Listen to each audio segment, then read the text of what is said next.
Stage 4 रूह का वापस कब्र में आना। फिर अल्लाह के हुक्म से रूह को जमीन की तरफ लाया जाता है। नेक इंसान की रूह को एहतराम से वापस जिस्म में लाया जाता है और गुनहगार इंसान की रूह को जोर से जमीन पर पटक दिया जाता है। स्टेज 5 मुनकर और नकीर के सवालात। कब्र में 2 फरिश्ते हर इंसान के पास आते हैं। वो उसे बिठाकर 3 सवाल करते हैं। तेरा रब कौन है? तेरा दीन क्या है? ये शख्स जो तुम्हारी तरफ भेजा गया था कौन है? यानी नबी सल्लल्लाहु अलैहि वसल्लम के बारे में सवाल किया जाता है। नेक इंसान जवाब देता है, मेरा रब अल्लाह है, मेरा दीन इस्लाम है, मेरे नबी मोहम्मद सल्लल्लाहु अलैहि वसल्लम है। फिर फरिश्ते चौथा सवाल करते हैं कि तुझे ये सब कैसे मालूम था? तो वो जवाब देता है कि मैंने अल्लाह की किताब यानी कुरान को पढ़ा, उस पर ईमान लाया, उसकी तस्दीक की। तो फिर आसमान से एक आवाज आती है कि मेरे बंदे ने सच कहा। जब फरिश्ते गुनहगार इंसान से यही 3 सवाल पूछते हैं तो वो जवाब में कहता है, हाय हाय, मुझे नहीं मालूम, मुझे नहीं मालूम। तो आसमान से आवाज आती है, इसने झूठ कहा। स्टेज 6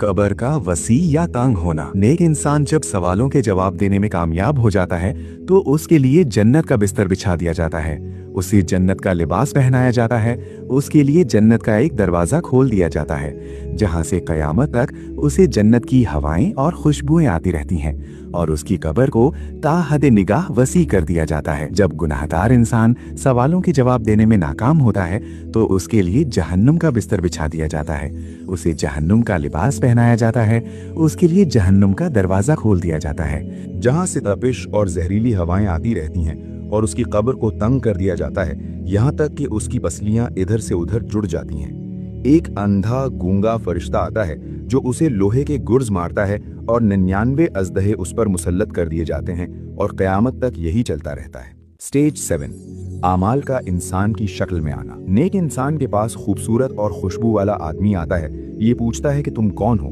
वो कहता है कि मैं तुम्हारा नेक अमल हूँ जो तुम दुनिया में किया करते थे। गुनाहगार इंसान के पास बदसूरत और डरावना आदमी आता है। वो कहता है कि तुम कौन हो?